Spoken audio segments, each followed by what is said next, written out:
दांत का दर्द कभी हुआ है और डॉक्टर के पास गए और बताया कि रूट कैनाल करना पड़ेगा या आरसीटी करना पड़ेगा, तब जाके बहुत सारे ख्याल आते हैं कि हाँ ये है क्या। ये छोटी सी वीडियो में मैं आपको पूरा समझाऊंगा, आपकी जो भी गलत फहमियाँ है, जो भी कन्फ्यूजन्स है, मिथ्स है रूट कैनाल ट्रीटमेंट के बारे में या आरसीटी के बारे में, वो दूर हो जाएंगे। एंड तक ये वीडियो देखिएगा क्योंकि एंड में मैं आपको एक गिफ्ट ऑफर करूंगा जिससे आपको अच्छा लगेगा।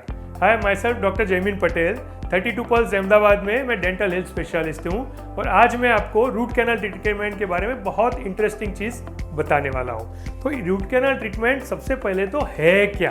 तो आरसीटी बहुत कॉमनली लोग जानते हैं। आरसीटी इसकी ज़रूरत पड़ती क्यों है? ठीक है, सबसे पहले तो ये हम जान लें कि आरसीटी या रूट कैनाल ट्रीटमेंट, कई बार उसको जड़ की सारवार भी बोलते हैं। बेसिकली वो दांत बचाने की ट्रीटमेंट है। पुराने ज़माने में जब दांत पूरा सड़ जाता था तो या दर्द करता था तो मोस्टली दांत को निकाल देते थे, फेंक देते थे। अभी ज़माना है दांतों को बचाने का। तो बचाने की ट्रीटमेंट को कहते हैं रूट कैनाल ट्रीटमेंट या आरसीटी। अब ये आरसीटी है क्या, क्यों ज़रूरत पड़ती है, उसके पहले ये समझने के लिए आपको एक बार दांत को समझना ज़रूरी है कि दांत है क्या और क्यों ज़रूरत पड़ती है। तो समझिए कि ये जैसे आपका दांत है, राइट? जैसे आपको मालूम है कि दांत की टिश्यूज़ ऐसे होती है, दांत ऐसे दिखता है, तो दांत का स्ट्रक्चर कुछ ऐसे होता है। मैं आपको बताता हूँ मैं क्या बता रहा हूँ अभी, कि ये है दांत का ऊपर का पोर्शन जिसको हम क्राउन बोलते हैं, और जो नीचे का पोर्शन है उसको हम बोलते हैं रूट। मतलब ये जो ऊपर का पोर्शन है दिस इज क्राउन, और ये जो पोर्शन है उसको रूट बोलते हैं। ये जो सबसे बाहर का लेयर है इसको इनेमल बोलते हैं, जो सबसे हार्ड होता है। फिर उसके अंदर वाला जो लेयर है उसको डेंटिन बोलते हैं, और उसके जो अंदर है, जो दांत की नस बोलो या रूट कैनाल बोलो या दांत की जड़ बोलो, तो जो रूट है उसके अंदर जो उसका वाइटल पोर्शन होता है उसको बोलते हैं रूट कैनाल या दांत की नस। अब होता क्या है कि जब हम अच्छी सफाई नहीं कर पाते हैं या कई बार वहाँ पे फंसा हुआ रहता है, छारी जमी हुई रहती है, तो यहाँ से दांत की सड़न शुरू होती है। यूजुअली जो यहाँ पे खड्डा होता है या जो ग्रूव होती है वहाँ से सड़न शुरू होती है और यहाँ से ये ऐसे ट्रायंगल शेप में फैलती है। शुरुआत के केस में वो सिर्फ इनेमल में फैलती है, उसके बाद वो आगे जाके ये इनेमल और डेंटिन के जंक्शन के पास जाके इरेगुलरली ऐसे दांत सड़ाती है। अब ये सब स्टेज में आपको कभी दर्द सेंसिटिविटी नहीं होता है। क्यों? क्योंकि ये स्टेज में अभी वो बहुत इनिशियल स्टेज में है। जब ये सडन आगे जाके दांत की नस के नज़दीक पहुंचती है और ये जो दांत की नस है ये इसको इन्वॉल्व करती है, तब जाके कई बार हमको पेन होता है। कई बार सेंसिटिविटी भी होती है या कई बार बहुत ज़्यादा पेन होता है। बहुत कम केस ऐसे होते हैं जिसमें बिल्कुल पेन भी नहीं होता है। तो जब आप डॉक्टर के पास जाते हैं, चेकअप करवाते हैं, एक्सरेज की ज़रूरत पड़ती है, एक्सरे लेते हैं, तब जाके मालूम पड़ता है कि भाई ये तो दांत की जो सड़न है वो काफ़ी डीप है, और डॉक्टर बोलेंगे कि अरे भाई इसमें रूट कैनाल ट्रीटमेंट करवा लो। भले दर्द नहीं है, दर्द है या दर्द नहीं है वो मैटर नहीं करता है। एक्सरे में ये सड़न कितनी डीप है, इनेमल, डेंटिन और रूट कैनाल यहाँ की पल्प की नज़दीक में, उसके हिसाब से नक्की करते हैं कि भाई ये रूट कैनाल करने लायक है या नहीं। समझे कि अगर ये यहाँ तक फैला नहीं है, जो दांत की जो सड़न है जो यहाँ ऊपर तक ही फैली है, तो सिर्फ ऊपर वाला जो इनेमल और डेंटिन का जो पोर्शन है उसको क्लीन करके वहाँ पे नया फिलिंग मटेरियल डाल सकते हैं। मतलब जो दांत सड़ गया है वहाँ पे सिर्फ उतने दांत को फिलिंग करके नया दांत यहाँ पे बनवा सकते हैं। पुराने ज़माने में पहले चांदी भरते थे, सीमेंट भरते थे। अभी कंपोजिट रेजिन मटेरियल की बहुत सारी जनरेशन्स हैं जो आ गई है, जिससे हम वो दांत को सिर्फ फिलिंग करके बचा सकते हैं। लेकिन अगर ये सडन अंदर चली गई या दांत की नस तक चली गई तो ये पूरी नस खराब करेगी और दर्द कर सकती है, दर्द नहीं भी कर सकती है। आगे जाके क्या होगा कि दांत की नीचे का पोर्शन जो है, जो पेरियोडोंटल लिगामेंट, वहाँ पे आपका इन्फेक्शन होगा या इडिमा डेवलप होगा, जिसके कारण जब भी आप दांतों के ऊपर चबाना चाहेंगे या प्रेशर देंगे तो दर्द करेगा।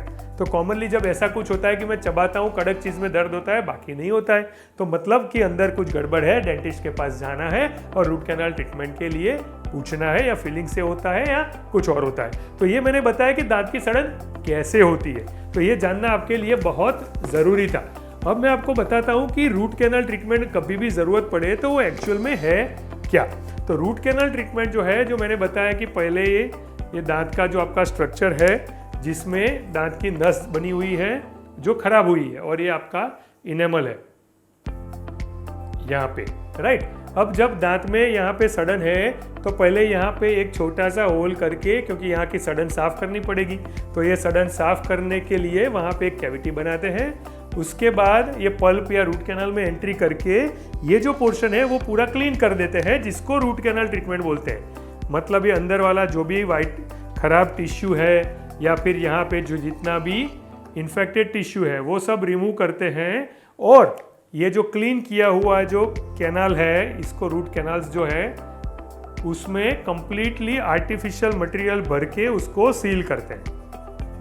ये कैनाल्स को यहाँ तक सील करते हैं,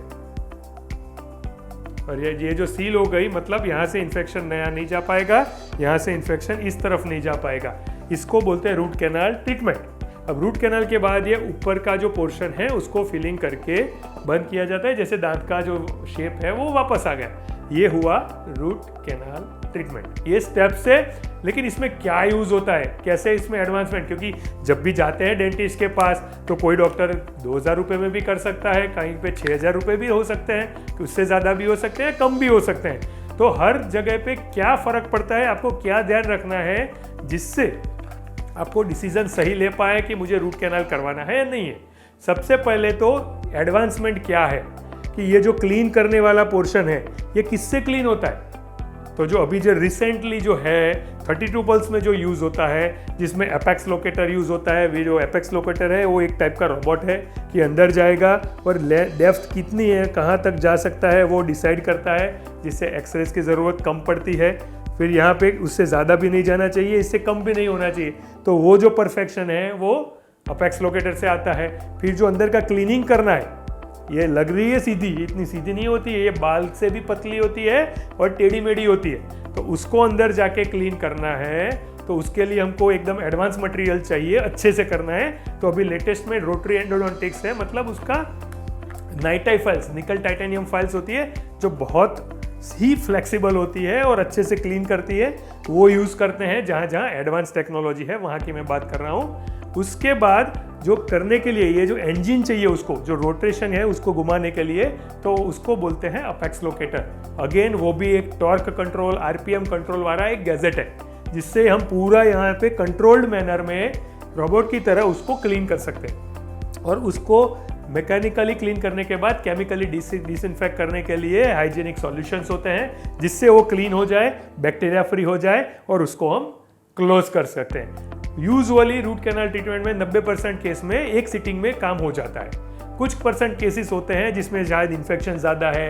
या फिर कहीं पे कैनाल्स बहुत ज़्यादा टेढ़ी मेढ़ी है, तो उस केस में कई बार एक से ज़्यादा सिटिंग की ज़रूरत पड़ सकती है। अब ये उसके ऊपर वाला जो पोर्शन है जहाँ से दांत को हमने क्लीन करने के लिए वहाँ से खड्डा बनाया था, अब कई बार यहाँ पे सीमेंट भर दो तो भी ये खड्डा क्लीन भर जाता है, लेकिन वो कुछ टाइम में निकल जाएगा। तो यहाँ पे कोर बिल्टअप मटेरियल या कंपोजिट मटेरियल फिल करने से दांत की स्ट्रेंथ मजबूत रहती है और उसके ऊपर आप च्यू कर सकते हैं। कई केस में इसके ऊपर कैप करने की भी ज़रूरत पड़ सकती है, वो आपको आपका दांत देख के आपका डेंटिस्ट बता सकता है। अब बात रही कि इसका सक्सेस कितना है, ये फेल जा सकता है या परमानेंट है।